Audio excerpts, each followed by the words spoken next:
have all your colors, you have your shades, you have everything that looks great, you have your sketch. All of that brings you forward, and then the lines kind of just put the piece together as what it is.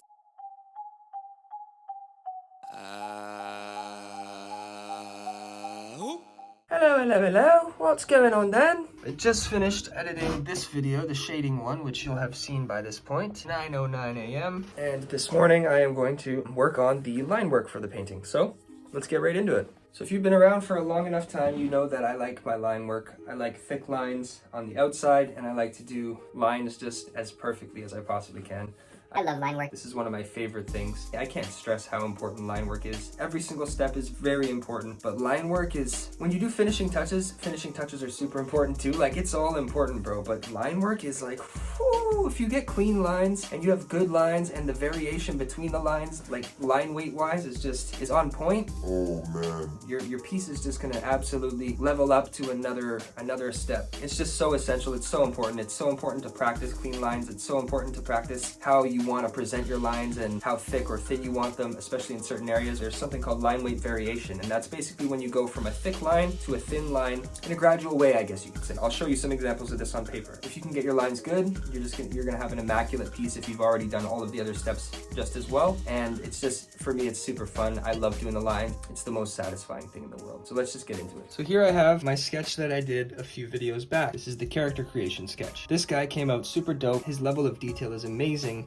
I'm happy with the drawing overall. If you look closely, the lines are incredibly clean. If you look for a flaw in there, you can search all you want, but goddamn, there's barely any flaws. And that's because I was very meticulous with this, and I'm always very meticulous with my lines. As you can see here, I have the lines very thin, and then they thicken, and then they thin again where it points. So these types of things are really, really important. So I'm gonna try to explain how that looks and what the differences are, and just show you how to get those things going. So let's say you have a circle. You have options. You can either thin line it, mid line it, you can thick line it, you can go thicker, and technically if you get a thinner pen, you can even go thinner. Every different thickness of line will give you a different feeling. In my opinion, when I look at things, this looks very basic and simple. This looks kind of cool, but this can also look really cool. I usually go between these two. Sometimes I go really thin as well, just depending. So let's go back in here again. This knife has a thicker line on the outskirts, but the smaller detail on the inside, I kept the line pretty thin. The reason being is because that's a detail line. This is a thick line because this is the perimeter of the drawing, whereas the detail line will be more thin. If you look closely again in the shirt here, I have the thick line to show that the shirt is an individual object. Each object that is separate from another has a thicker line to separate it. This is thicker, and it separates itself from this extra sleeve here that's underlying this coat. So you can see when you look that there's a coat here, and it's a t-shirt type coat, and he's got the zipper and everything. Every time I have a different object or an overlaying or an underlying object, I try to thicken certain lines to visually point out that that is a piece in itself. For example, the hand here. You have the hand over the knife. This is all one piece, but the knife is in his hand. So I wanted to have the hand thick and then the knife thick as well, so that you can see and separate the two from each other really, really nicely. If the lines were kind of more basic like this, you could still separate everything. It would be still fine and you could understand it visually. But in my opinion, when you thicken certain lines and keep other lines thinner, it makes things more clear. It kind of makes the picture more intelligible. It makes it where you can see and understand better the separation between different parts of a drawing. In many areas, you have thinner lines. So if we go over here, you have a thin line. There's no line weight variation here. It's just a straight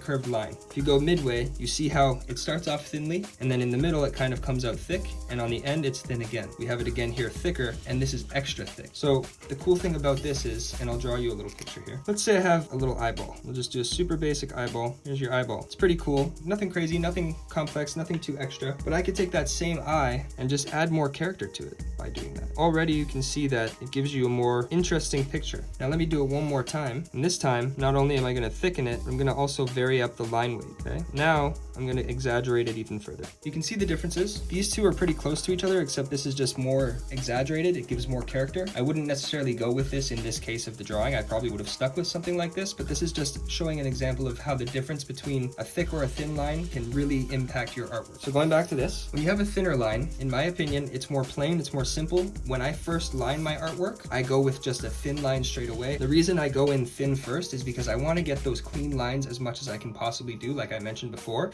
Let's say I was drawing and I was using a thin line and I made a mistake. That might look something like this. That was supposed to be a straight line, but I messed up. So this here should not have been like that. It should have been like this curve. Not only is this good practice to not make mistakes, but if you do make a mistake, you can actually fix this later on down the road. So you thicken that line. Now I'm gonna thicken the rest of it as well.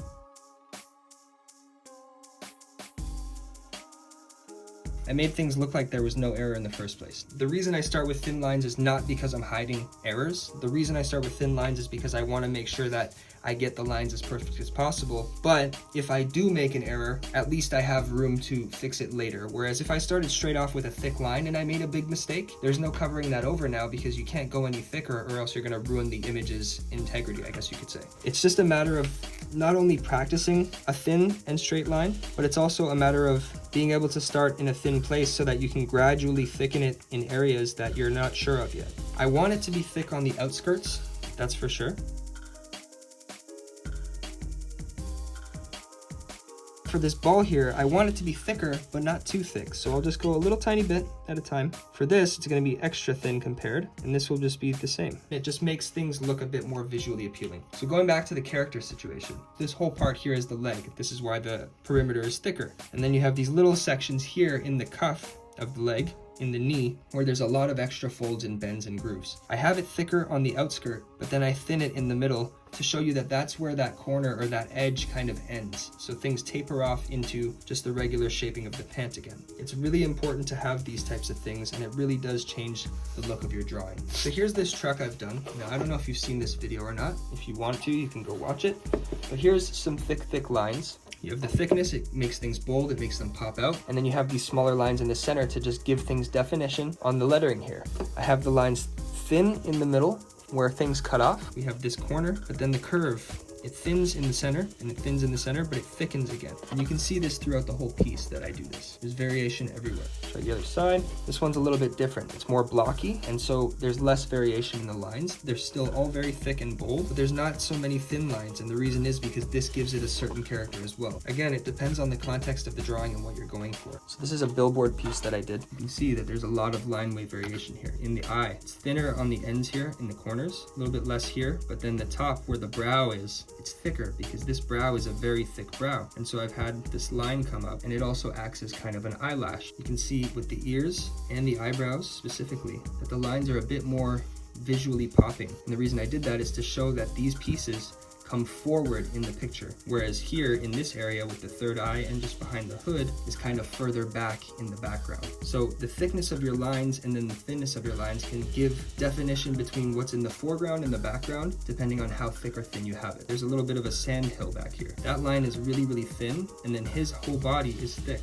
That's because he's in the foreground, so he's going to be prominent in the piece of art, whereas the hill in the background and even on this side, they're very thin to show that they're kind of far in the distance. There's not so much of a lining because it kind of starts to blur with the background a little bit. With rocks, you have all these different ridges, angles, nooks, crannies, different things going on. This part here, for example, the rock kind of pops out more, whereas on this side, the rock is on a completely different angle, and so things just turn out to be different. And the variation between the lines really makes things become what they are in a way. And just as with anything else, it really is a matter of just finding your own style, finding your own preferences, practicing, figuring it out, trying different things until you start to get the hang of what works. It takes a long time. I've been working on my line work specifically for literally years. I remember being in high school and drawing pictures and trying to make sure that my line work was perfect and always having like this thought that, oh, it's getting better.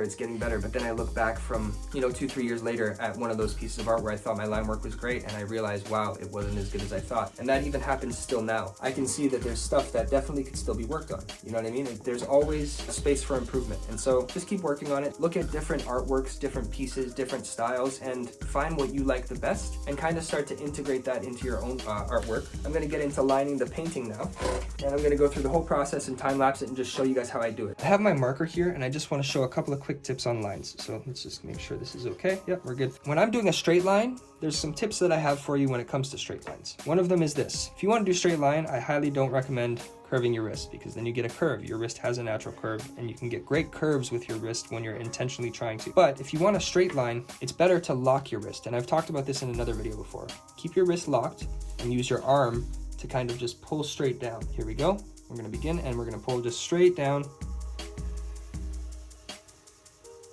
I messed up at the top there, but this line is pretty significantly straight. So when I'm trying to do a very straight line, I very carefully, really slow, keep that wrist locked, and I follow the line when there is a line. There's no line here, to get the line as straight as I possibly can.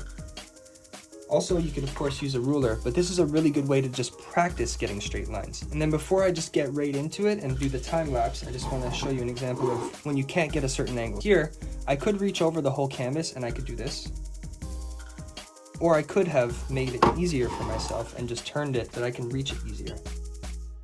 So don't be afraid to turn your canvas or your page or your piece of paper, whatever it is you're working on.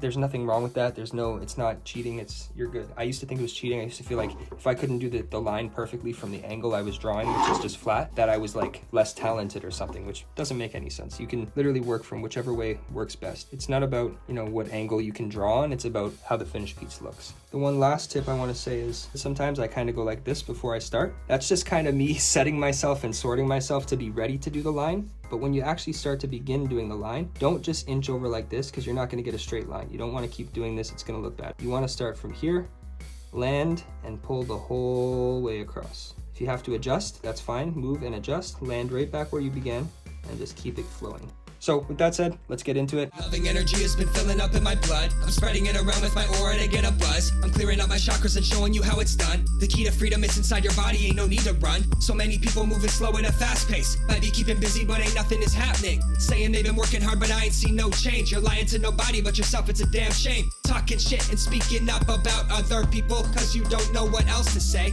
Never realizing that you haven't ever even looked, examine your own ways. You believe you're right, you don't look for the answers. You assume that you're all knowing. I got no time for you, I don't even give no fucks how you feel, ain't nowhere you're going. This ain't your feeling, wasting time, the clock ticks. Focus on yourself, work on developing your gifts. Too many people out here only be running lips, talking about the crazy thing they did, but it's a fib.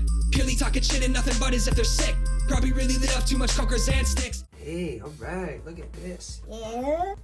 Looking dope, super clean, super crisp. I love it. It looks amazing. I'm very excited. This is gonna be dope. So, as you can see in the time lapse, I started off thin, went thick, gave it the line weight variation. I have it where the lines thin out at the tips of the hair here. You just gotta vary it up, man, And you end up getting a result that's super sick. So as you can see, man, lines are really important. They make such a huge difference. They literally bring the piece together in a way. I mean, you have all your colors, you have your shades, you have everything that looks great, you have your sketch. All of that brings you forward, and then the lines kind of just put the piece together as what it is. There's something about putting lines around your artwork that really does bring things to a finished feeling. Even though it's still not finished, it feels like it could be finished. I highly recommend just practicing them, looking up more other videos about line weight and how to, make things look good, practicing what works for you and what you prefer style-wise, and just that skill, putting that skill together, putting time into that skill, taking your time on it, putting a lot of love and passion into it. Over time, you'll just start to get really, really good results, and you'll be making things you're proud of in pretty much no time. So that's it for this video. I think I got everything covered for the most part. If there's anything that I didn't answer that you thought about that you wanted to know, please let me know in the comments. I'm happy to answer anytime. You can find me on social media as well. Facebook page and Instagram is my main place of being active. I'm also on TikTok, but that's more for music. You can find me there at the same name as the channel. I also have my music on the channel, and you can check that out as well. The next video is going to be doing the background. I'm going to do something probably pretty simple, but I am going to talk about how you can do backgrounds that are more detailed, using perspective and different things, having like city backgrounds or, weird places or things like that. If you're interested, you can watch it. It'll be coming out next week. That's it. Take it easy. Thanks for watching. Peace. This shit's got me laughing, feeling like I'm the captain wizard inside his cabin. Yeah, I got the mana for magic, I'm making potions with my passions. Gotta mix it and craft it.